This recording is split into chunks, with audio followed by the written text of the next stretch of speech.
নিজের মগজের সামনে জিজ্ঞাসা চিহ্ন বানাতে না পারবে, জিজ্ঞাসা, সেই জিজ্ঞাসায় ওকে বলবে এটা কেন হলো, এটা কেন হয়নি, এই জিজ্ঞাসায় ওকে কিন্তু সৎপথ দেখাবে। আমি বেশি লম্বা ওয়াজ করব না, আমি ছোট করে ওয়াজ করি। আমার বাপ, আপনার বাপ, সারা দুনিয়ার মানুষের বাপ হযরতে আদম আলাইহিসসালাতু ওয়াসসালামকে এত ইজ্জতের জায়গা থেকে রব্বুল আলামিন টেনে বার করে দিলেন। আর শব্দটা কি ব্যবহার করা হয়েছে কোরআন মাজিদের ভেতরে? উখরুজ, এখান থেকে বেরিয়ে যাও, এহেবেতু, এখান থেকে নেমে যাও, আমি রাখবো না তোমাদেরকে দুজনকে জান্নাতের ভেতরে, রাখা হবে না। তো রব্বুল আলামিন ইজ্জতের আসন থেকে বাপকে নামিয়ে জমিনে ফেলে দিলেন, মাকে নামিয়ে জমিনে ফেলে দিলেন। কি অপরাধটা ছিল? আঙুলে গুনেন, আঙুলে গুনেন। একটা মাত্র আমার বাপ অন্যায় করেছিলেন, মাত্র একটা অন্যায়, একটা।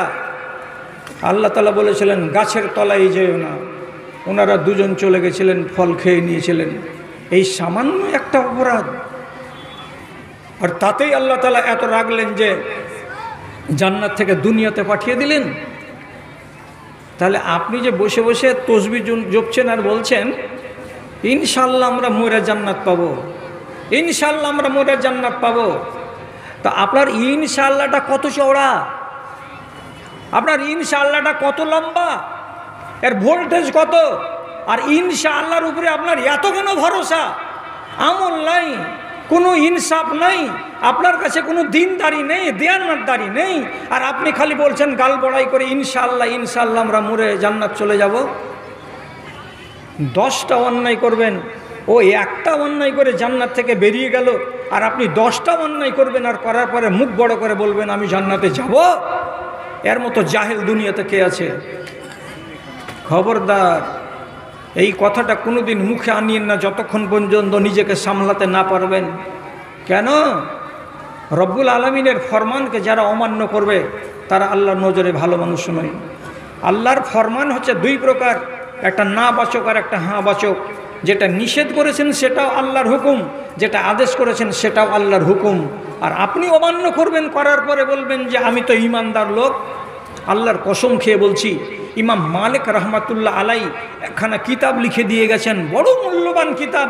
কিতাবখানের নাম হলো কিতাবুজ জুহুদ।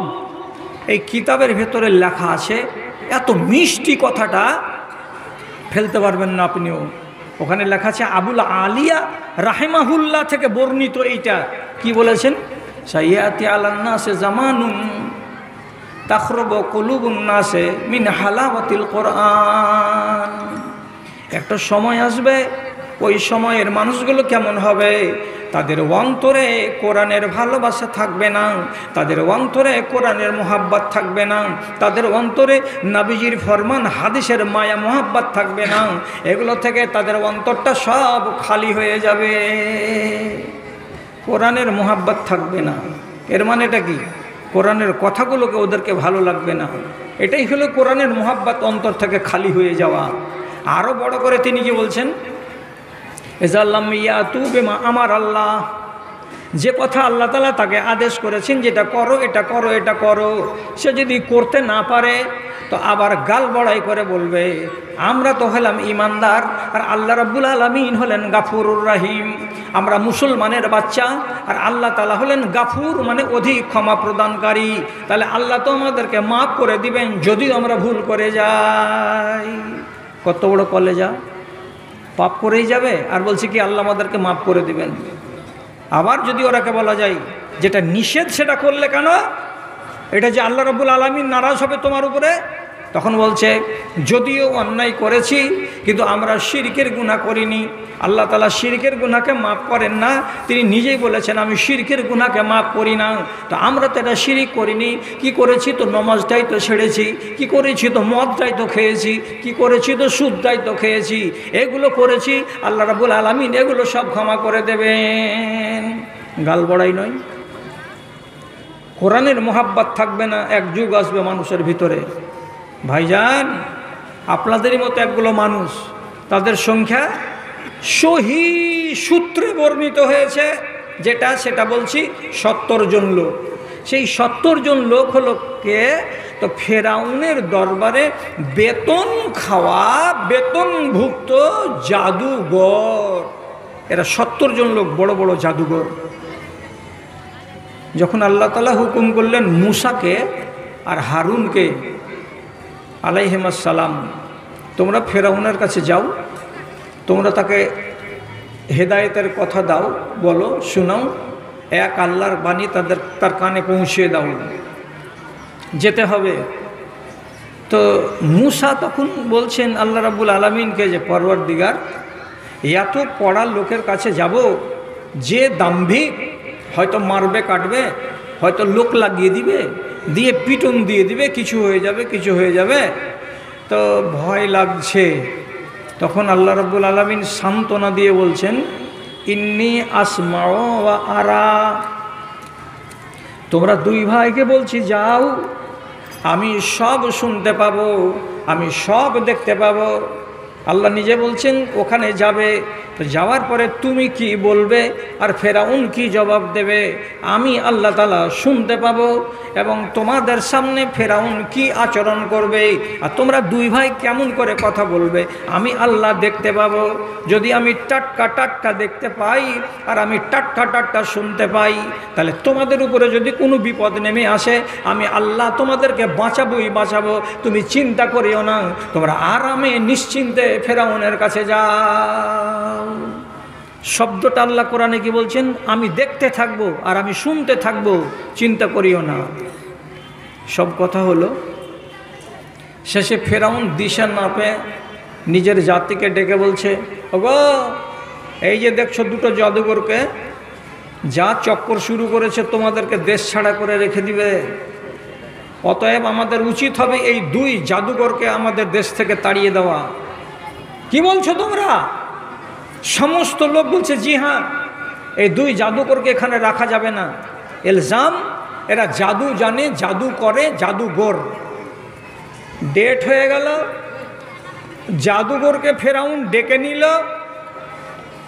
নবী মুসা বললেন আমি জাদু করি না, আমি জাদুঘর নই। তারপরেও জাদু যখন বলতে লাগলো, ঠিক আছে তুমি তোমার জাদুঘরদেরকে ডাকা হলো। সব হাজির, তামাশা দেখার জন্য হাজার হাজার মানুষ, একটা দুটা মানুষ নয়। ফেরাউনের দরবার। জাদুঘর কটা আগে ফেরাউনকে বলছে, আমরা যদি জিতে যাই তাহলে আপনি আমাদেরকে কি দিবেন, কি পাবো আপনার কাছ থেকে? তো ফেরাউন কত দামি তোহফা দিতে চাইল, এর চাইতে দামি কিছু হয় না। ইন্নাকুম লামিনাল মুকাররাবিন, তোমরা যদি জিতে যাও তাহলে তোমরা 70 জন লোক আমার কাছের লোক হয়ে যাবে, আমার নিকটের লোক হয়ে যাবে। আমি যে দরবারে বসি সেখানেই তোমাদের চেয়ার লাগিয়ে দেওয়া যাবে, আমার ডানে আমার বামে তোমরা ঘুরবে, তোমরা আমার খাস লোক হয়ে যাবে, তোমরা আমার নিকটের লোক হয়ে যাবে। চিন্তা করুন তো এটা কত বড় মর্যাদা। প্রধানমন্ত্রীর যদি ডান হাতের কেউ লোক হয় তো নিজেকে বলবে আমি কপালওয়ালা। মুখ্যমন্ত্রীর যদি কাছের একটা লোক কেউ হয়ে যেতে পারে তো সে নিজেকে গৌরব করে বলবে আমি হলাম মুখ্যমন্ত্রীর ডান হাতের লোক। এটা হলো ইজ্জত, এটা হলো পদ, এটা হলো সম্মান। ফেরাউন ডেকে বলছে তোমাদের সবকটিকে আমি আমার নিকটের লোক বানিয়ে নেব, আমার কাছ থেকে তোমরা কখনো দূরে যাবে না। ডেট হলো, এবার সবাই এলো। আসার পরে মুসা নবী একাই আছেন আর সাথে সহযোগী মিনিস্টার আছেন কে, তো হারুন। মুসা নবী জিজ্ঞেস করে বলছেন কি ভাই, তোমরা তোমাদের সাপ ব্যাং বিচ্ছু যা আছে তোমরা বের করবে, দেখাবে, না আমি শুরু করব, আগে দেখাবো? তো আল্লাহর কোরআন বলছে ওরা তখন করলো কি, 70 জন লোক, ওদের কাছে এইরকম মোটা মোটা রশি আগে থেকে পাকানো ছিল, ওদের হাতে একটা করে বড় বড় ডান্ঠা ছিল। ডান্ঠাগুলোকে যেমনি মেঝেতে ফেলে দিল, আজদাহা সাপের মতো করে ফনা তুলে দিল, রশিগুলোকে ফেলে দিল, সব আলাদ সাপের মতো হয়ে গেল, দশলা সাপের মতো হয়ে গেল। ফনা তুলে চারিদিকে ঘুরতে লাগলো। দেখে মনে হচ্ছে এমন দংশন করবে যে মুসা নবীকে এক্ষুনি গিলে খেয়ে শেষ করে দেবে। কোরআন মাজিদ আল্লাহ রাব্বুল আলামিন তখন পরিষ্কার করে লিখছেন মুসার ভেতরের কথাটা, ফাআউজাসা ফি নাফসিহি খিফাতান মুসা। নবী মুসা মনে মনে বলছেন, আল্লাহ রে, 70টা লোকের 70খানা দড়ি, 70টা আলাদ সাপ হয়ে দাঁড়িয়ে আছে, 70টা লোকের 70খানা লাঠি আমার সামনে খরিস সাপ হয়ে দাঁড়িয়ে আছে। এরা যদি একসঙ্গে আমার উপরে হামলা করে দেয় তাহলে আমি তো শেষ হয়ে যাব বলে নিজের ভেতরটাকে এমনি এমনি করে দুরু দুরু দুরু দুরু করে কাঁপাচ্ছেন। কি হবে কি হবে কি হবে করে ভাবছেন। আল্লাহ তাআলা বলছেন, এই এই এই উত্তর দিক দক্ষিণ দিকখানে কোনখানকার বেটি ছেলেটি আছে, যায় একটু খোঁজ লাও তো, এখানকার বেটি ছেলেটি এদের বাড়ি কোনখানে তোদেরকে? হ্যাঁ, এই তোরা এত কথা বলিস কেন? এখান থেকে যাওয়ার ইচ্ছা আছে তো চুপচাপ চলে যাও, বেরিয়ে যাও, এখানে এত কথা বলছো কেন তোমরা? বিশেষ করে এখানকার দক্ষিণ দিকের মেয়ে ছেলেটি বেশি কথা বলছে, আমি যখন থেকে উঠেছি তখন থেকে খুব গল্প করছে, কিন্তু এরা খুব গল্প লাগালছে। অনুচিত কাজ এটা, কিন্তু উচিত কাজ নয়। নবী মুসার পালা এলো। আল্লাহ তাআলা বলছেন, চিন্তা করতে হবে না, তোমার হাতে যেটা আছে ফেলো। আর যেমনি নবী মুসা আলাইহিস সালাতু ওয়াস সালাম নিজের লাঠিখানা কেমনি করে ফেলে দিলেন, তো যতটি সাপ সামনের দিকে ছিল সাপকে খেতে লাগলো সাপে। এটা তো জানা আছে, সাপ সাপকে খায়, ছোট সাপকে খেয়ে নিবে বড় সাপে। বিষাক্ত সাপ যদি বড় বড় থাকে তো ছোট ছোট এই ঢোঁড়া সাপগুলোকে ধরে খেয়ে নিবে। মুসা নবীর লাঠি এমন করে সাপ গিলতে শুরু করলো, যতটি সাপ ছিল ওই জায়গাটাতে সমস্ত সাপ কটাকে এক নিমেষের ভেতরে গিলে সাপ করে দিয়ে চুপচাপ খাড়ো আছে। সমস্ত লোক তামাশা দেখছে যে আল্লাহ আজকে কি হয়ে গেল, আজকে কি হয়ে গেল। নবী মুসা খচ করে লাঠিখানাকে যেমনি ধরে নেওয়া, সাপটাকে ধরে নেওয়া, আবার লাঠি হয়ে গেল। 70 জন লোক যারা ছিল জাদুঘর, তারা ওইখানে এবার এদিকে ফেরাউন দেখছে যে তোরা হেরে গেলি আর এই লোকটা জিতে গেল, ও নিজের বিষে মরছে। আর এমন সময়তেই 70 জন জাদুঘর কি বলছে, ফাউলকিয়া সাহারাতু সুজ্জাদান। 70 জন ওইখানে জাদুঘর সবাই সাথে সাথে বলছে, মাটিতে পড়ে গিয়ে সিজদা করে দিয়ে বলছে, তুমি ফেরাউন আমাদের আল্লাহ নও, তোমাকে মাবুদ বলে চিনতাম এতদিন, তোমাকে মাবুদ বলে আর আমরা মানি না। আমরা কাকে মানব? তো মুসা নবী যেই আল্লাহর কথা বলছেন সেই আল্লাহকেই মানব। আমরা ওই আল্লাহর উপরে ঈমান আনলাম, তোমাকে আজ থেকে আমরা ছেড়ে দিলাম, তোমার আমরা লোক হইলাম না। এমন কথা যেমনি শোনা, ফেরাউন রাগের জ্বালাতে বলছে, তোদের ডান হাত কাটবো, তোদের বাম হাত কাটবো, তোদের ট্যাং কাটবো, তারপরে তোদেরকে শুলিতে চড়িয়ে দেব, নানান কথা বলছে। ভাই, ওই কোন জুতাখোর আছে আমার চোখে লাইট মারছে, একটা ছোট লাইটগুলো দেখো তো। এই চোখে যদি লাইট লাগে তো চোখের জ্যোতি শেষ হয়ে যাবে। দেখ না রে বাবা রে, কার কাছে এই জঘন্য লাইটটা আছে দেখ না রে।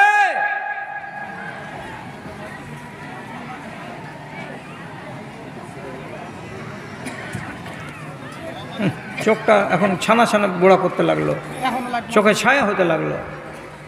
কে চোখে এরকম করে তোমরা লাইট মারছো, ওই বিষাক্ত লাইটগুলো গো?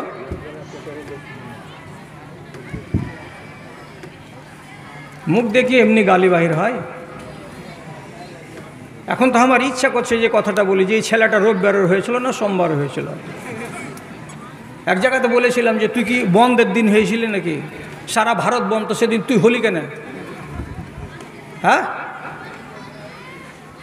দুনিয়াতে জায়গা পাই না। আমার চোখে দুবার মারা হলো, আর এইবার একবারে ঠিক আমার চোখে এসে লেগে গেছে।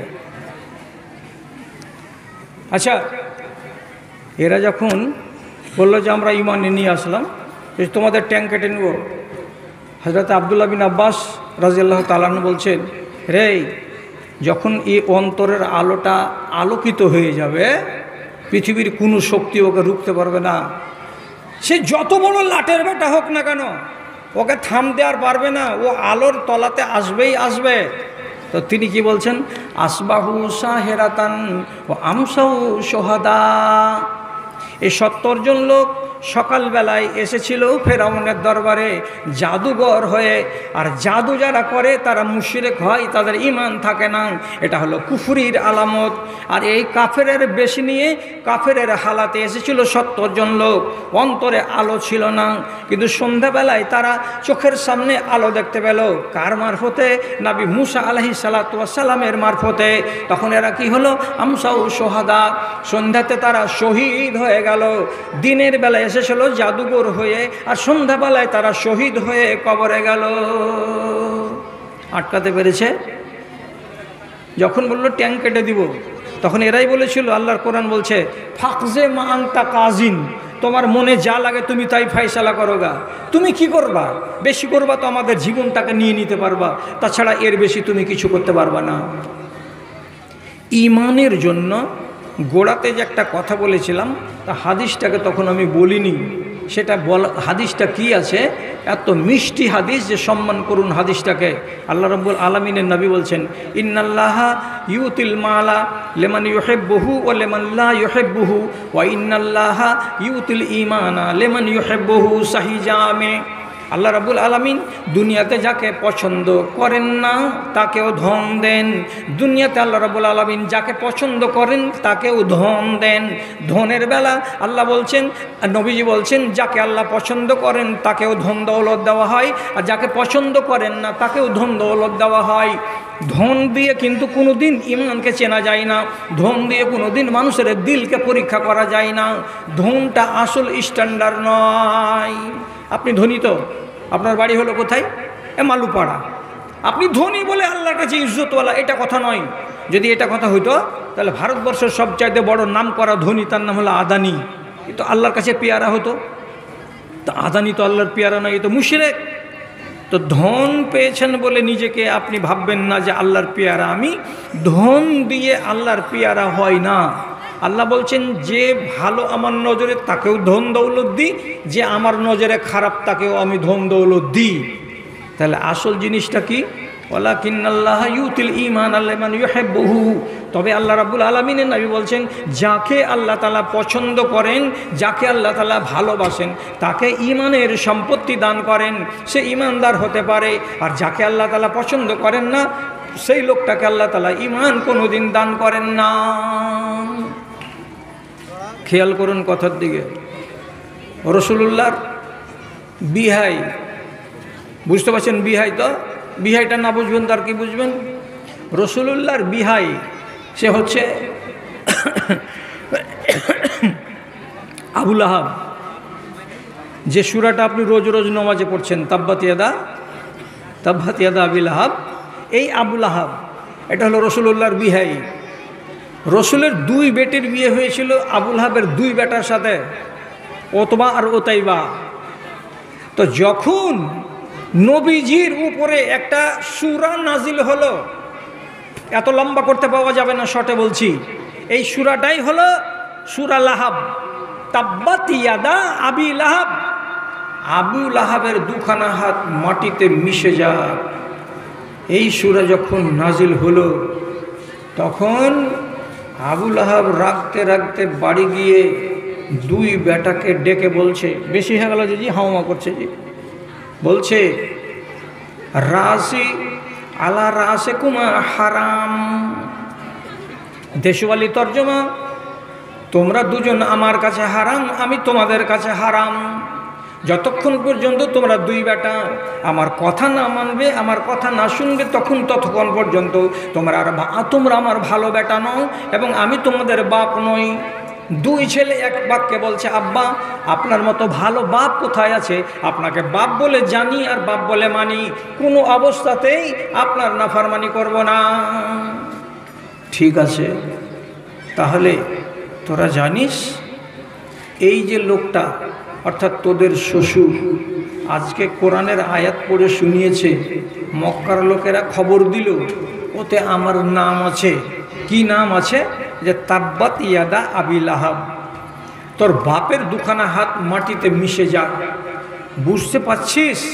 এই লোকটার মুখ থেকে যেটা শব্দ বেরিয়ে গেল আল্লাহর কোরআন হয়ে, এই কোরআন মিটবে না যতদিন পর্যন্ত দুনিয়া কায়েম থাকবে, ততদিন পর্যন্ত সারা জাহানের মানুষ তোর বাপকে তাব্বাতি ইয়াদা বলতেই থাকবে। এত বড় দুশ্মনের বেটিকে বাড়িতে রাখা যাবে না।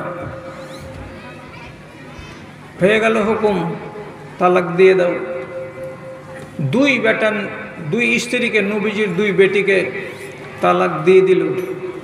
তার ভেতরে এক বেটা ও করল কি, নিজের শ্বশুরের কাছে নবীজির কাছে এলো, আসার পরে রাগ করে কয়েকটা কড়া কথা শোনালো, আর শোনার পরে শেষে নিজের শ্বশুরের মুখের সামনে তাক করে থুথু নিক্ষেপ করে দিল। নিয়ে যা তোর বেটিকে আমি রাখবো না, ভাত দিব না, চলে যাও ওখান থেকে। রাসূলুল্লাহ দুঃখিত হলেন, তুমি আমার মেয়েকে বাদ দিয়ে দিবা, কোনো অসুবিধা নেই, কিন্তু এতগুলো অফেন্সিভ কথা কেন? আর তুমি আমার মুখের উপরে থুতু চালিয়ে আমাকে বেইজ্জত করলে কেন? তিনি রাগ সামলাতে পারলেন না। আল্লাহ পাকের নবী তো একজন মানুষ, নবী হতে গেলে তার কাছে তো মানসিকতা আছে। রাগ সামলাতে না পেরে তিনি কি বললেন নিজের জামাইকে, বেটি ছেড়ে দিলে ভালো কথা, তোমার দুর্ব্যবহারের কারণেই একটা কথা তোমাকে বলে দিচ্ছি আমি, তা কি, আল্লাহুম্মা সাল্লিত আলাইহি কালবান মিন কেলাবিকা। এ পরওয়ারদিগার আলম, এই যে নালায়েক ছেলেটা এতদিন আমার জামাই ছিল, আমার বেটিকে তালাক দিয়ে দিল, আমার বেটিকে আমার কাছে জমা করে দিল, কিন্তু আমার সাথে যে ব্যবহারটা করেছে এটা আচরণ ভালো করে নাই। তার জন্য আমি তোমার কাছে দোয়া করছি, রব এই ছেলেটাকে তুমি এমন মওত দান করো, এর উপরে একটা কুকুরকে নিযুক্ত করে দাও, যে কুকুরটা এই কুকুরটার জীবনটাকে শেষ করে দেবে, যেই কুকুরটা এই কুকুরটাকে রক্তাক্ত করে দেবে। এই কুকুরটা এলো, বাপকে হাসতে হাসতে সংবাদ দিয়ে বলছে, বাজান সব সহ্য করে দিয়েছি। কি করেছিস রে বেটা? আচ্ছা করে গালি দিয়েছি। আর কি করেছিস? মুখে থুথু চালিয়ে দিয়েছিলাম। আচ্ছা, তারপরে কি হলো? বলছে রাগের জ্বালাতে ও তখন আমাকে একটা খারাপ কথা বলল। কি বলল রে? কি বলল রে? তখন বলছে, হ্যাঁ ওগুলা কথাতে কে কান দেয়? কি বললো আর না বললো, বল না তুই কি বলেছে? তখন বলছে, আমাকে শুনিয়ে বলল ওই আমার শ্বশুর, আল্লাহুম্মা সাল্লিত আলাইহি কালবান মিন কেলাবিকা, আল্লাহ তোমার দুনিয়ার কোনো একটা কুকুরকে এর উপরে তুমি নিযুক্ত করে দিও, ওই কুকুরে যেন এর জানকে খেয়ে নেয়। এই কথাটা যেমন শোনা, কলেজাতে যেমন কাউরি ঘা লাগে, কেমন হুড়কি লেগে যাওয়ার মতো পজিশন তৈরি হয়ে যায়, ওইরকম আবু তালেবের মনে হচ্ছে যে হুড়কি লেগে গেল। হায় আল্লাহ, কি কাজ হলো, কেমন হলো? এটা কথা ওর মুখ দিয়ে বেরিয়ে গেছে তোর নামে। যে হাজি বাপু তুমি ভাবছো কেন, এতক্ষণে চিন্তিত তুমি হয়ে গেলে? তো আবুল আহাবের জবাব দিছে কি বলে, ইন্নি আসাদুন্নাসে মুখাফাতান আলা ইন্নি আসাদুন্নাসে খাওফান মিন দুআইহি। একটু উলট পালট হয়ে গেল, কথাটা ভুলে গেলাম, বুড়া মানুষ তো। তিনি বলছেন, সে বলছে আমি যতটা বেশি ভয় করি ওই নবী মুহাম্মাদের দোয়াকে বলে, অতটুকু ভয় তুমি করো না। আমি নবী মুহাম্মাদের শব্দকে এতটা মানি এবং এতটা বিশ্বাস করি যে এর দোয়া বিফল যাবে না। তোর নামে যে বদদোয়া করে দিয়েছে রে বেটা, তো আমাকে তোর জান বলে যত ভয় হচ্ছে, অন্য কোনো জিনিসকে বলে আর আমার ভয় হয় না। তোর নামে বদদোয়া হয়ে গেছে। হ্যাঁ, ঠিকাদার বাবলাবনা থেকে এসছে, 5,000। আপনার নাম কি?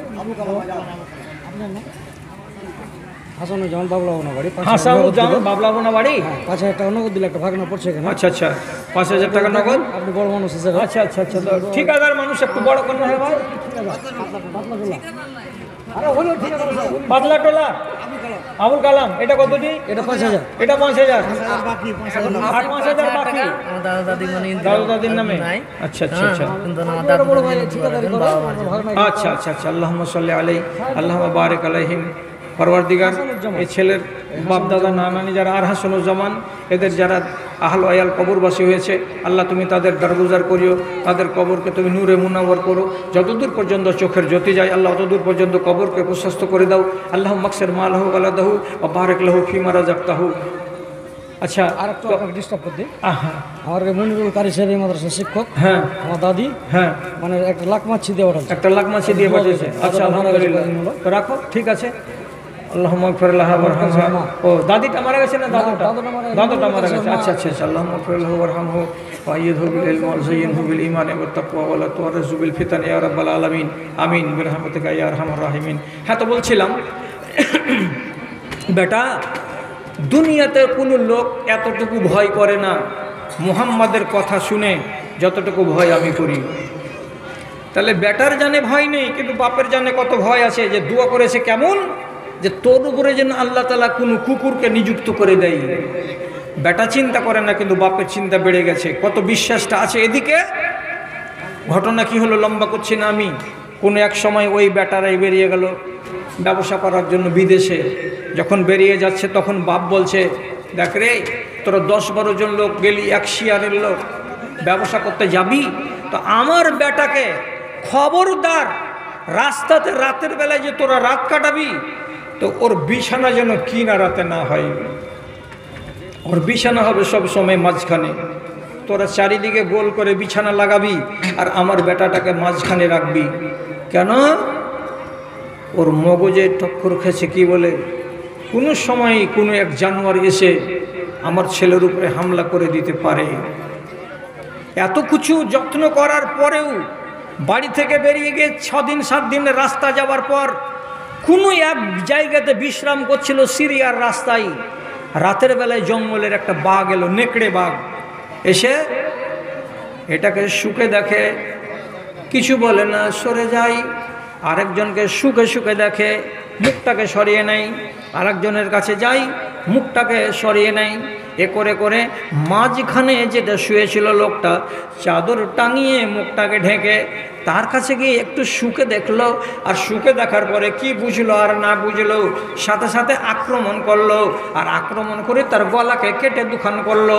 আর এমন আক্রমণ হলো যে এতজন লোক তার চারিদিকে থাকা সত্ত্বেও তারা কেউ তাকে বাঁচাতে পারলো না।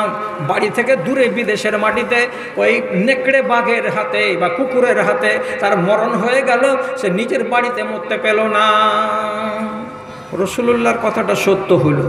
আচ্ছা, এই কি জাহেলের বেটা জাহেল, এই যে বুঝতে পারছে যে নবীর কথা যা মুখ দিয়ে বেরোবে সেটা দু রকমের হবে না আর বদলাবে না।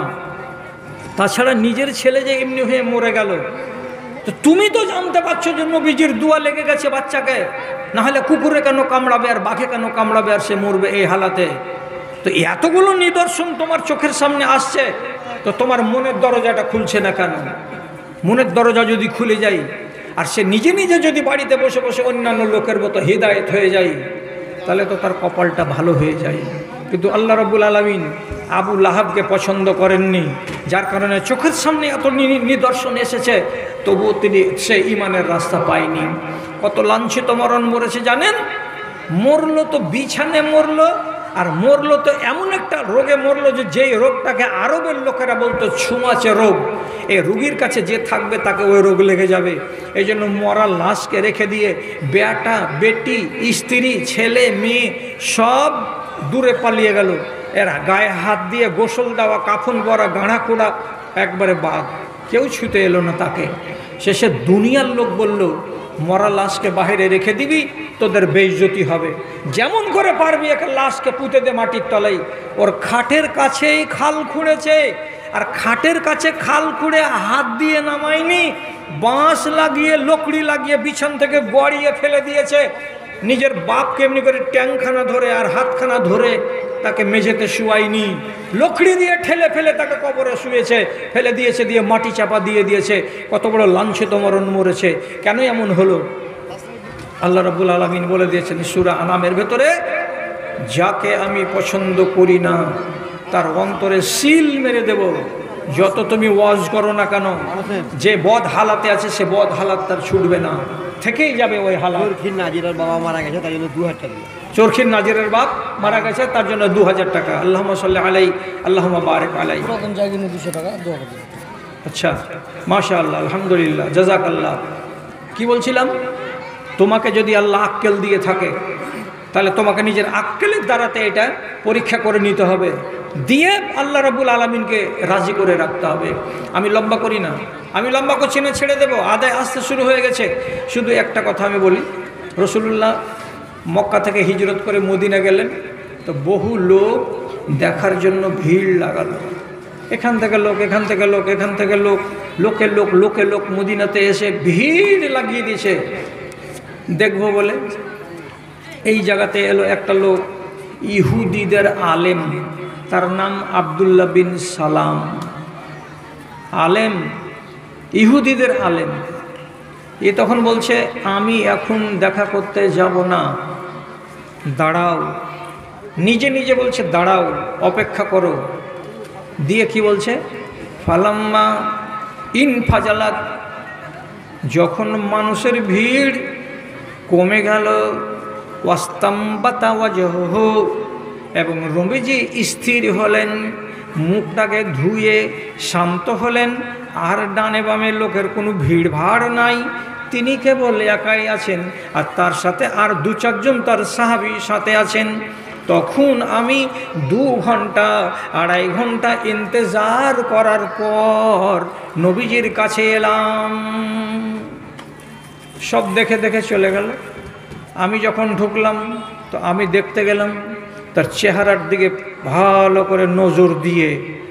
চেহারাটাকে যখন দেখলাম, তো আমি কি বুঝতে পারলাম আলেম মানুষ হয়ে, ইন্না হাযাল ওয়াজহা লাইসা ওয়াজহু কাযাবিন, এই লোকটার চেহারা দেখে বুঝতে পারছি এটা মিথ্যাবাদী লোকের চেহারা নয়, এই লোকটা মিথ্যুক নয়, এই লোকটা ধোঁকাবাজ নয়, এই লোকটা একেবারে সত্যবাদী।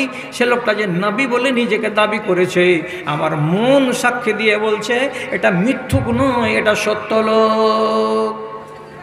তো সত্য লোক তো কবুল করে নাও, ধর্মটাকে কবুল করে নাও, তুমি তো ইহুদিদের আলেম। কিন্তু দেখেন, আল্লাহ যাকে পছন্দ করবেন তার জন্য রাস্তা খুলে দেবেন। কি করে আল্লাহ তাআলা রাস্তা খুলছেন?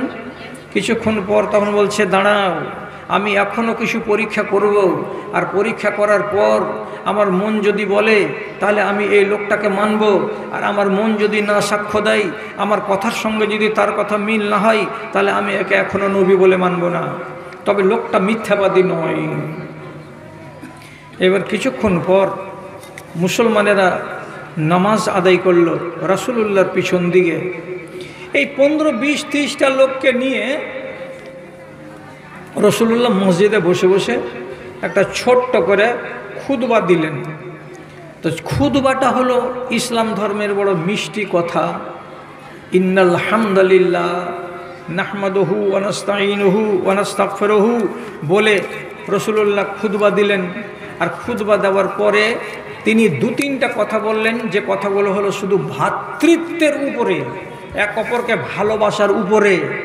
তো রসুল যখন খুতবাগুলো দিচ্ছেন আর ওয়াজ কয়টা বলছেন, তখন মিঠা সুরে কথা বলছেন, একটাও কড়া সুরে নয়, মিঠা মিঠা সুরে।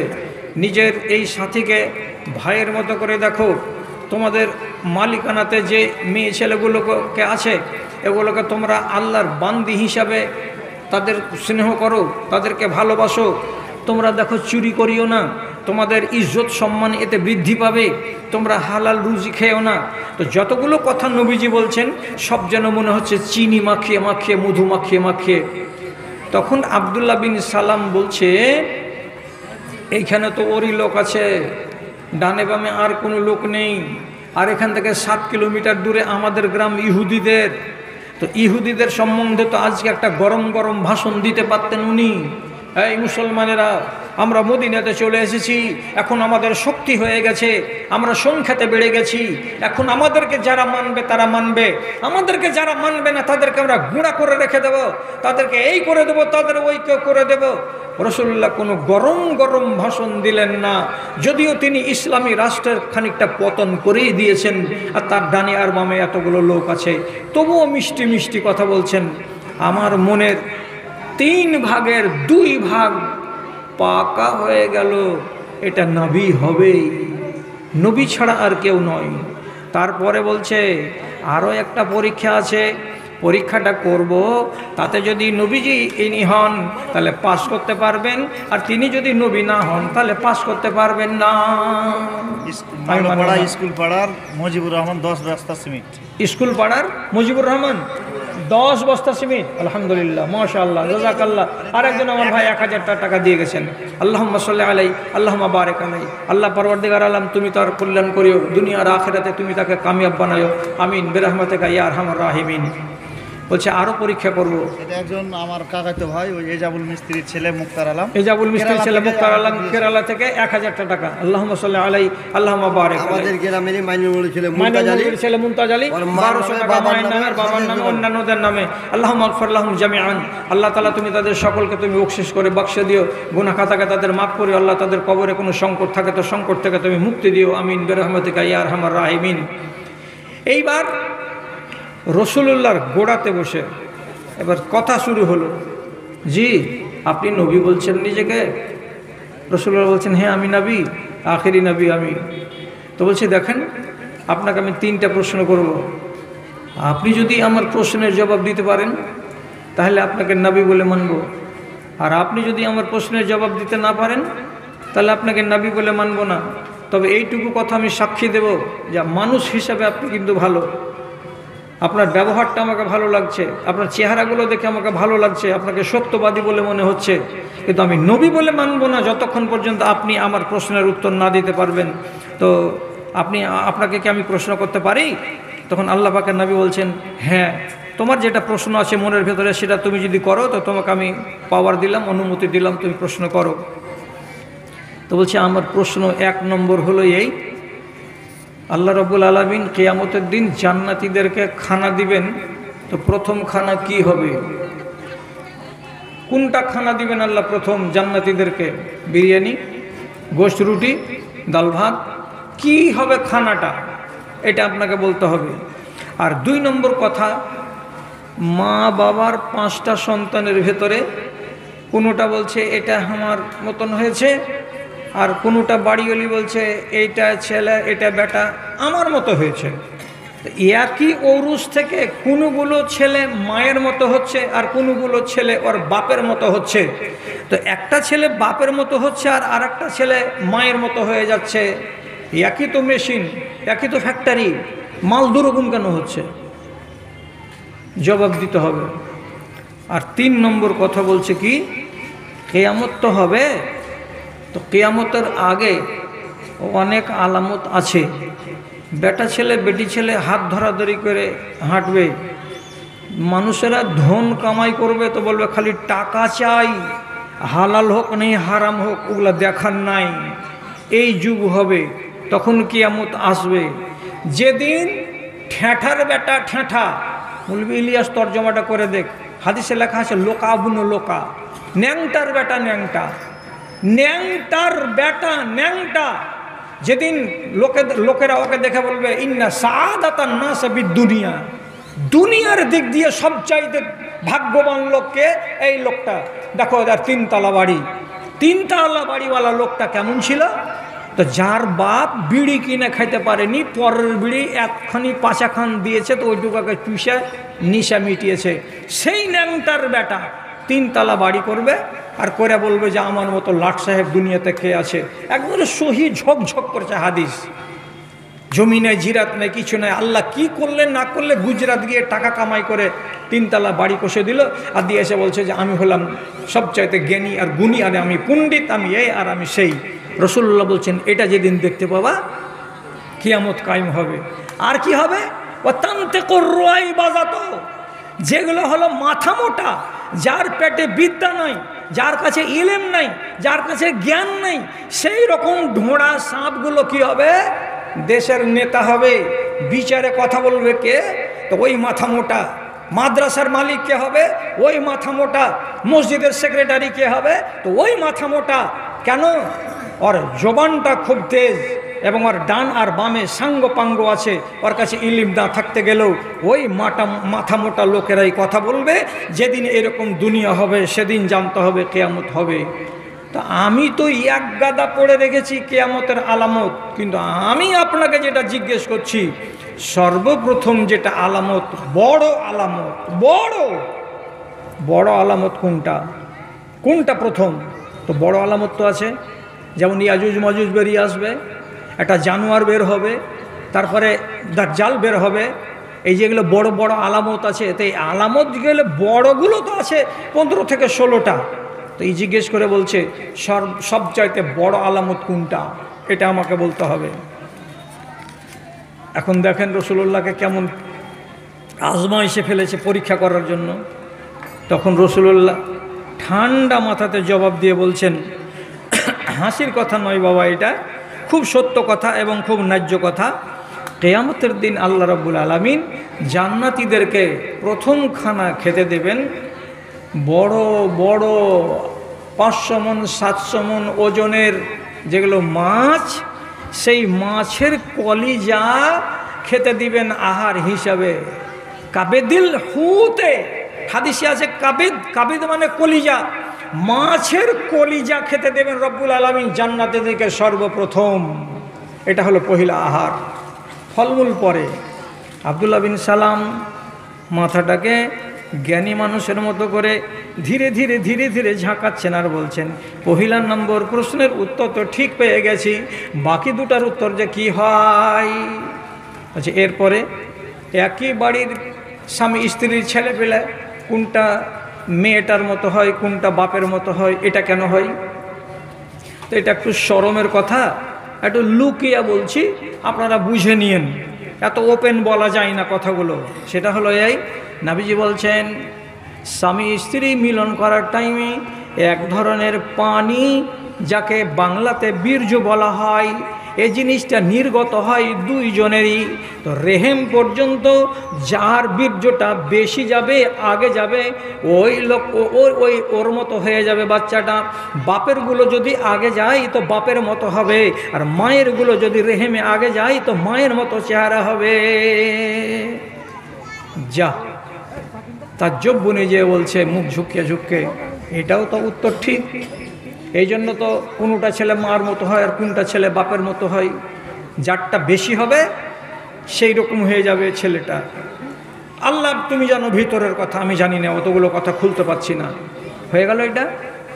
আর কিয়ামতের সবচাইতে বড় লক্ষণ যেটা হবে, রাসূলুল্লাহ বললেন পূর্ব দিকে আগুন বেরোবে জমিন থেকে। পূর্ব দিক বলতে কোথায়? ভারতের মাটিতে না বাংলাদেশের মাটিতে না পাকিস্তানের মাটিতে, কিছু বলা যাবে না। আব্দুল সাকিব চরকি বাড়ি,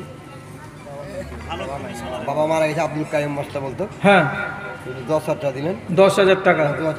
হয়তো এই মাছ গেলা এতক্ষণ কাদার তলে কেন লুকিয়ে আছে জি? যারা আদায়কারী ছিল আর কি হাতে দিত, যে 5টা দুয়া দিত ওরা পয়সা টাইনে। হ্যাঁ, আর আমি তো দুয়াই দিতে জানি না এরকম করে। আচ্ছা, আলহামদুলিল্লাহ। ছেলেটা কত দিল? 10,000। আলহামদুলিল্লাহ, মাশাআল্লাহ, জাযাকাল্লাহ। 5,000 বাকি করেছে, 5,000 নগদ। তো কি কাজ করে? ঠিকাদারেরা কেন 10,000 দিবে? ইশতেহারে নাম আছে না নাই? নামটা দেয়নি খুব খ্যাপারা। আচ্ছা, আগামীবার নাম দিতে হবে। এইবার ওই ভাইকে বলছি কিছু বাড়িয়ে টাড়িয়ে দিতে হবে। ঠিকাদার মানুষকে এত কম দিলে হবে না, মানাই না এই দানগুলো। তো 3 নম্বর প্রশ্নের উত্তর যখন লোকটা পেয়ে গেল যে পূর্ব দিক থেকে আগুন বের হবে, তো আগুন কত জোরদার বের হবে যে মানুষেরা এটা আর বলবে না চাচা হে বাল্টি লিয়া দৌড়া, ওরে ফায়ার ব্রিগেডের লোক তাড়াতাড়ি করে এসো আগুন নিভাও। এই নিভাবার নাম কেউ নিবে না। আগুন একদিক থেকে জ্বলবে আর একদিক থেকে বেড়ে বেড়ে বেড়ে বেড়ে চলে যাবে। চরখি থেকে আগুন শুরু হবে, পার হয়ে যাবে কোথায় শামসি, শামসির পরে পারাকরম, তারপরে যাবে ধানগাড়া বিশনপুর, তারপরে জগন্নাথপুর, তারপরে কাটিহার, এই করে নিয়ে যেতে যেতে যেতে যেতে সমস্ত লোকটিকে পশ্চিম দিকে সেই মক্কা আর মদিনার এলাকাতে নিয়ে গিয়ে ছাড়বে। তো একটাও মানুষ দাঁড়িয়ে থাকবে না। আগুন তাড়তে তাড়তে তাড়তে তাড়তে যেমন মানুষ শিয়াল তাড়া করে তাড়ে, তেমনি আগুন মানুষকে তেড়ে নিয়ে যাবে কোথায়, তো পশ্চিম দিকে। যেদিন এইরকম আগুন দেখতে পাবা, জেনে নাও যে কিয়ামত একদম আসন্ন। আর অল্প দিনের ভেতরেই বাকি 2, 4, 5, 7টা যেগুলো আছে সেগুলো ঘটে যাবে, আর তারপরে কিয়ামত হয়ে যাবে। হাদিস কি বলছে? যেমনি 3টা জিনিসের উত্তর পাওয়া গেল, সাথে সাথে আব্দুল্লাহ বিন সালাম বলছেন, আমার দিলের ভিতরে যেটুকু ময়লা জমেছিল, যেটুকু অন্ধকার ছিল, সব দূর হয়ে গেল। আমি প্রথমে আপনার চেহারা দেখেছিলাম, তো আমার মনে হয়েছে এটা মিথ্যাবাদীর চেহারা নয়। তারপরে আমি আপনার যখন খুতবা শুনলাম, আমার বিবেক বলছে এত মিষ্টি খুতবা কোনো জালেমের হতে পারে না, এটা নিশ্চয় হলো নবী। তারপরে যে 3টা প্রশ্ন করলাম, মনের তাসাল্লি হয়ে গেল। আপনি সঠিক উত্তর আমাকে দান করেছেন, তার জন্য আমি আর দেরি করছি না, এইখানেই আপনার হাতে হাত দিয়ে আমি ঈমান কবুল করছি বলে ওইখানে নবীজির সামনে কালেমায়ে তাইয়েবা পাঠ করে মুসলমান হয়ে গেলেন। কিন্তু তিনি একটা কথা নবীজিকে বললেন, হে আল্লাহ পাকের রাসূল, এতে হিকমত আছে, এতে মাসলাহাত আছে, এতে তাৎপর্য আছে, আমার ইসলামটাকে লুকিয়ে রাখবেন, এক্ষুনি কাউরির সামনে পেশ করবেন না। আমাদের গ্রামে 10,000 তসলিমকারী, হ্যাঁ হ্যাঁ, কত টাকা দিল? 10,000 টাকা। ইশতেহারটি আর পোস্টারটি যতটি ছেপেছিল ওই সবটি ও কহেন যে এটির একটাও টাকা পাবে না। তাহলে তো হয়ে গেল, যতটি দাওয়াতনামা, যতটি ইশতেহার, যতটি পোস্টার, যতটি ছাপিয়ে দিয়েছে তসলিমকারী, ওকে বলেন যে একটাও টাকা পাবি না। হ্যাঁ, তাহলে ওর দান ঠিক আছে। তাছাড়া এই গ্রামেরও নেতা আর এখানকারও ইমাম। হ্যাঁ, আচ্ছা, আলহামদুলিল্লাহ। তো যাক, ওর তো ঘর সংসার আছে, এখন আল্লাহ দিয়েছে, ওকে একটু বড় করছে আল্লাহ তাআলা, ধীরে ধীরে ধীরে ধীরে বড় করছে, একসাথে বড় করে না। তো ওরও ঘর সংসার আছে, যেটা দান করেছে সেটা আলহামদুলিল্লাহ, মাশাআল্লাহ, জাযাকাল্লাহ, আইয়াদাকাল্লাহ বিনাসরিহি। আল্লাহ রাব্বুল আলামিন তোমার রুজি আর রুটিতে বরকত দেয়। আচ্ছা, তো হ্যাঁ, কথাটা বলছিলাম কি, একে রব্বুল আলামিন আরশের উপর থেকে পছন্দ করেছেন যে আব্দুল্লাহ বিন সালামের মতো লোকটাকে আমি মুমিন বানাবো। ওর চোখের সামনে হেদায়েতের রাস্তা খুলে গেল, ঈমান কবুল করে নিল। আর আজ আপনার সামনে আর আমার সামনে গাড়ির নিদর্শন আছে। যারা বাত্তামিজ ইনসান, তাদের মরণ কেমন হয়েছে নিশ্চয় আপনারা এই এলাকার এক একজনকে দেখেছেন। মদখোর জীবন ধরে মদখোরি করেছে, তার মরণ কেমন হয়? সুদখোর সারা জীবন সুদখোরি করেছে, তার মরণ কেমন হয়? বেনামাজি মরে গেছে, তার মরণ কেমন হয়? এগুলো নিজের চোখে দেখেছেন। কে দেখেনি? আমি যদি নাম নিই তো আমাকে তো বাঁচতে হবে, আমার বাড়ি যে ঘেরতে যাবে সেই লোকগুলো, আমি ওগুলো নাম নিতে যাব না। কিন্তু আপনি এই কথাটা জানেন যে যারা বেনামাজ, যারা সুদখোর, যারা মদখোর, এইভাবে নিজের কেলেঙ্কারি জীবনকে গত করে মরেছে, তাদের অনেক রকমের দুর্গতি হয়েছে মরার টাইমে। তখনই আল্লাহ তাআলার কাছে খুব আজিজি করেছে, এনকেসারি করেছে, কেঁদেছে, কেটেছে, মাপ চেয়েছে। আল্লাহ তিনি ভালো জানেন যে তাকে মাপ দিয়েছে কি দেয়নি। আপনি রব্বুল আলামিনের নারাজ বান্দা হয়ে কেন থাকবেন, আর আল্লাহর কাছে আপনি না পছন্দ হয়ে কেন থাকবেন? সোজা সোজা বলছি, যারা নামাজ পড়ে না, যারা এখনো হারাম খায়, যেগুলো নিশা, তুমি লিখে নাও সাদা কাগজে, তোমাকে আল্লাহ তাআলা পছন্দ করে না। যেদিন তুমি ছেড়ে দিবে এইগুলো, জানতে হবে তোমাকে আল্লাহ রাব্বুল আলামিন ভালোবেসে ফেলেছেন, আর না ছাড়া পর্যন্ত তোমাকে আল্লাহ ভালোবাসবেন না। বাবা, আর লম্বা করব না, 12টা পার হয়ে গেছে, আর একটা না আমাকে 19টা জালসা করতে হবে, 19টা জালসা। এটা জালসা আমার করার কথা ছিল না। তসলিমকারী জবরদস্তি করে ঢুকেছে এই জায়গাতে, আলহামদুলিল্লাহ ঢুকেছে তো ঢুকেছে। আমি আর লম্বা করব না, আমি শুধু একটা কথা বলে দিই, যার বাপ আগুনের পূজারি, আগুনকে পূজে, আগুনের পূজারি, কত বড় পূজারি যে ওর বাড়ির আঙনাতে 1 মিনিটের জন্য আগুন নিভাবে না। লোকটার বাড়ি হলো ইরান দেশে। সেই পূজারির বেটা 16 বছর বয়সের ছেলে বাড়ি থেকে বের হলো, বাপের জমি দেখতে গেল 12 কিলোমিটার দূরে কামাত বাড়িতে। তো খ্রিস্টানরা নামাজ পড়ছিল ওদের ধর্মের গৃহে। তো চোখ দিয়ে দেখলো, সালাম ফিরলো, তখন বলছে আপনারা কি করছিলেন? তো বলছে আমরা ধর্ম করছিলাম, নামাজ পড়ছিলাম। তখন এই ছেলেটা 18 বছরের যুবক বলছে আমার বাপের ধর্মের চাইতে আপনাদের ধর্ম অনেক ভালো। বলছে এই ধর্মটাকে বেশি করে জানতে গেলে কোথায় জানতে হবে? এই লোকগুলো বলছে যে এখান থেকে যেতে হবে 12 দিনের রাস্তা সিরিয়া, ওখানে একটা পাদ্রী আছে, ওর কাছে যাও, ধর্ম শিখতে পারবে। বাপকে ফাঁকে দিয়ে বাড়ি থেকে পালিয়ে গেল সিরিয়াতে গিয়ে একটা পাদ্রীর কাছে 3 বছর সময় কাটালো। কিচ্ছু গাধার ডিম শিখতে পেল না। মুসনাদে আহমদের হাদিস এবং হাদিসটা হাসান, কিচ্ছু শিখতে পারলো না। ওখান থেকে ওই লোকটা যখন মরে গেল তখন বলছে হুজুর আপনি যে মরে যাচ্ছেন, তা আমি যে শিখার জন্য এসেছিলাম, আমি কার কাছে শিখবো আপনার মরার পরে? তখন ও দক্ষিণ দিকে রাস্তা দেখিয়ে বলছে এদিকে চলে যাও, ওইখানে একটা জায়গা পাওয়া যাবে, জায়গাটার নাম হলো নাসিবাইন, ওখানে গিয়ে একটা পাদ্রী পাবে, ওর কাছে শিখোগা। ও মরে গেল, এখানে এলো, এখানে এসে 2 বছর সময় কাটালো, কিচ্ছু পাওয়া গেল না ধর্মের। ইও যখন মরতে বসলো তখন এই বলছে যে আপনি যে মরে গেলেন আর আমার ধর্ম শিখা হলো না, তো আপনি আমাকে কোথায় যেতে বলছেন বলেন? এই মরবার কালে পাদ্রী বলছে আরও দক্ষিণে চলে যাও। আরও দক্ষিণে গিয়ে হিমসের পাশে একটা জায়গা আছে, জায়গাটার নাম হলো আমুরিয়া। আমুরিয়াতে যাবে তো এখানে একটা পাদ্রীকে পাওয়া যাবে, ওর কাছে ধর্ম শিখতে পাওয়া যাবে। বেচারি চলে আসলো আমুরিয়া। আমুরিয়া আসার পরে এই পাদ্রীকে বলছে আপনি আমাকে কিছু জ্ঞান দেন, আমার বাড়ি হলো ইরান, আমি ধর্মের জন্য বেরিয়েছি বাড়ি থেকে, আর কখন ধর্ম শিখতে পারবো? শেষে এই লোকটা বলছে, কিছু বলবো নাকি? আমাদের সেক্রেটারি আগে ওই গরু কেনার জন্য 3000 দিয়েছে, আর এখন বাকি 7000 টাকা। সেক্রেটারি? তো সেক্রেটারিটাকে আমি 5 মিনিট হাতে করে ধরে থাকি, দিয়ে দেওয়ার পরে আমি বলবো বলে এখান থেকে ছেড়ে চলে যাব। হ্যাঁ বলছিলাম, এখানে এলো, আসার পরে বলছে আপনি আমাকে কিছু শিখান। তখন এই বেচারি আল্লাহ তাআলা কিছু ভালো করুক, ও তখন বলছে যে বাবারে, যেগুলা পাদ্রীর পাশে পাশে তুমি 7 বছর গত করে দিলা, কিছু দিতে পারবে না, এদের কাছে ধর্মের কিছু বাকি নেই। তুমি যদি ধর্ম শিখতে চাও তাহলে তোমাকে চলে যেতে হবে আরও দক্ষিণ দিকে, এমন একটা জায়গা, চারিদিকে খেজুরের বাগান, মাঝখানে একটা সমতল ভূমি, ওই জায়গাটাতে একটা লোক আসবে বা এসে গেছে, তার কাছে তুমি যদি যাও তাহলে দিন পাবে। তাই নাকি? বলে হ্যাঁ। কি করে যাব? এই দেখো 10টা লোক, এরা ওইখানকার, ওখানে যাবে, ওদের সাথে সাথে তুমি চলে যাও। হিসাব কি হলো? শেষ পর্যন্ত এলো কোথায়? মদিনার মসজিদ থেকে 8 কিলোমিটার দূরে একটা বাগানে, যেটা বাগানটা হলো ইহুদিদের বাগান। এই বাগানে ইহুদিদের মজদুর হয়ে এই যুবক ছেলে কাজ করছে।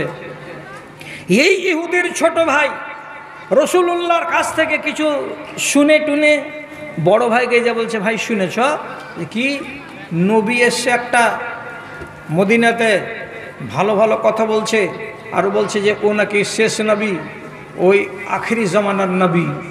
তখন ওর ভাই বলছে ওখানে আর যাস না, যা গেছিলি। মানে এরা তো সব তাওরাত পড়া লোক, মানা করছে ভাইকে। খেজুরের গাছের উপর থেকে তখন এই যুবক বলছে কি বলছো, কোথায় ওইটা আছে? তোর মালিক বলছে তোর গালে মারবো একটা চট। এগুলো কথা তোকে কে শুনতে বলছে? তুই কাজ কর, আমরা 2 ভাইয়ে কথা বলছি, এগুলো তোকে শুনতে হবে না। শেষে বেচারি একটু পরে নামলো, নামার পরে ভাইয়ের ছোট ভাইকে বলছে কোন জায়গাতে ওই লোকটাকে আপনি দেখতে পেলেন? ওই যে এখান থেকে 8 কিলোমিটার দূরে একটা মসজিদ তৈরি করেছে, ওই মসজিদের লোকটা বসে আছে। তো যেদিন আমুরিয়া শহর ছেড়ে এই যুবক বেরিয়ে আসে, সেদিন আমুরিয়ার পাদ্রী বলেছিল লোকটাকে তুমি যদি তার কাছে ধর্ম জানতে চাও তো ওর লক্ষণ আছে 3টা। জীবনে সাদকা খাবে না, খায় না। 2 নম্বর হলো দান যদি দাও, তোহফা যদি দাও তো তোহফা নিবে। 3 নম্বর হলো তার পিঠের কাছে বাহুর মাঝখানে একটা পায়রার আন্ডার সমান মাংস বড় হয়ে আছে, এটাকে বলা হয় মোহরে নবুয়াত। 3টা জিনিস যদি দেখতে পাও তাহলে জানবে যে এর কাছে ধর্ম পাওয়া যাবে, আর যদি ওইটা না মিলে তো ধর্ম ওখানেও পাওয়া যাবে না। তিনি চলে এলেন সন্ধ্যেবেলায় মালিকের বাগানের এতটি খেজুর নিয়ে এসে রসুলুল্লাহকে দেখছেন 10-20টা লোকের মাঝখানে বসে। তো মন বলছে এই লোকটাই সেই লোকটা। ওর কাছে এমনি করে আঁচলটাকে রেখে দিয়ে, টোনাটাকে রেখে দিয়ে বলছে, এই নেন, এটি আপনাকে সাদকা দিলাম, আপনারা এটি খাবেন। রসুলুল্লাহ শুনতে পেলেন এর মুখ থেকে কি যে এটি সাদকা দিলাম। রসুল সবটি খেজুরকে সাহাবীদের মাঝে বন্টন করে দিলেন, একটা খেজুর মুখে দিলেন না। এই জুয়ান, নাম এর হলো সালমান ফার্সি। দূরে দাঁড়িয়ে দাঁড়িয়ে মুখ ঝুঁকিয়ে বলছে যে আল্লাহ, এই লোকটাই মনে হয় ওই লোকটা, মনে হয় এখানে আমি দিন পাবো। একটা তো মিলে গেল। তারপরের দিন আবার এলো, এতটি খেজুর নিয়ে এসে আবার রসুলুল্লাহর সামনে বাড়িয়ে দিয়ে বলছে, হাজিহি হাদিয়াতুল্লাহ, এটি আপনাকে হাদিয়া দিলাম, আপনাকে অনুদান হিসাবে দিলাম, আপনি এটাকে খান। রসুলুল্লাহ যখন শুনলেন যে এটা হাদিয়া, তখন সাথে সাথে একটা বিচি খেজুরের বের করে দিয়ে মুখে দিলেন বিসমিল্লাহ বলে। তখন লোকটা আবার মুখ ঝুঁকাচ্ছে, একাই একাই দিয়ে বলছে, মিলে গেল পাদ্রির কথা। এই সাদকা খাবে না, ঠিক কালকে খাইনি। এ হাদিয়া খাবে, ঠিক আজকে হাদিয়া খেলো। তাহলে বাকি থেকে গেল আমার একটা। যদি এটা আমি পেয়ে যাই তাহলে আমার সামনে ঈমানের রাস্তা খুলে যাবে। আমি 18 বছর বয়সে বাড়ি ছেড়েছি, আমি জমিদারের বেটা, আমার বাড়ি হলো ইরানের ইস্পাহান শহরে। আমার বাপ আর মা আমাকে খুঁজে বেড়াচ্ছে, আর আমি ধর্মকে খুঁজে বেড়াচ্ছি, হককে খুঁজে বেড়াচ্ছি। আজকে 22-24 বছর বয়সে এখানে এসে পৌঁছেছি। তার একদিন পরে আবার এলো, তো বাকি কবরস্থানে আল্লাহ পাকের নবী লাশকে সমাহিত করার জন্য এসেছেন, এক জায়গাতে বসে আছেন। তো এই জুয়ান ছেলে রসুলুল্লাহর পিঠের চারিদিকে ঘুরছে আর ঘুরছে আর সুযোগ খুঁজছে। ঘাড়ের কাছকার কাপড়টা যদি একবার নামে তাহলে আমি দেখি যে এখানে মাংসপিণ্ড আছে না নাই। ঘোরাফেরা দেখে রসুলুল্লাহ মুচকি মেরে হেসে বলছেন, তুমি আমার পিছন দিকে যাচ্ছ আর বারবার ঘুরছো, উঁকি মারছো, তার মানে দেখতে চাইছো নাকি? আল্লাহ পাকের নবী নিজের চাদরটাকে এমনি করে যেমনি সরালেন, ঘাড়ের এই মাঝখানে, বাহুর মাঝখানে ঠিক পায়রার আন্ডার সমান মাংসপিণ্ডকে দেখতে পাওয়া গেল। মোহরে নবুয়াত যখনই দেখা হয়ে গেল, কবরস্থানে দাফন করতে গিয়ে কবরের জায়গাতে সালমান ফার্সির মতো লোক ঈমান কবুল করে নিল আর বলছে, এই আল্লাহ পাকের রসুল, আমার সামনে ঈমানের রাস্তা খুলে গেছে। এতগুলো রাস্তা খুলে যাওয়ার পরে যদি আপনাকে আমি নবী বলে না মানি তাহলে আমার নসিব ফুটে গেছে। আল্লাহ রব্বুল আলামিন তাহলে আমাকে পছন্দ করেন না। আমি নিশ্চয়ই আপনার দলে নাম লিখাবো আর আপনাকে নবী বলে মানব। কবরস্থানে রসুলুল্লাহর হাতে হাত দিয়ে বয়াত করে ঈমান কবুল করে নিয়েছে। রসুলুল্লাহ পছন্দ করেছেন একাই তা নয়, ওকে পছন্দ করেছেন 7 আসমানের মালিক। যখনই চোখের সামনে নিদর্শন আসছে তখনই সে আল্লাহকে চিনে নিচ্ছে। আপনার সামনে নিদর্শন আসবে না, কেন আসবে না? আপনি জন্মেছেন মা বাবা মুসলমানের ঔরসে, আপনার মা মুসলমান, আপনার বাপ মুসলমান, আপনার গ্রাম মুসলমান, আপনার সমাজ মুসলমান, আপনার এলাকা মুসলমান। আপনাকে পরীক্ষা করতে হবে না আল্লাহকে এবং আল্লাহর রসুলকে।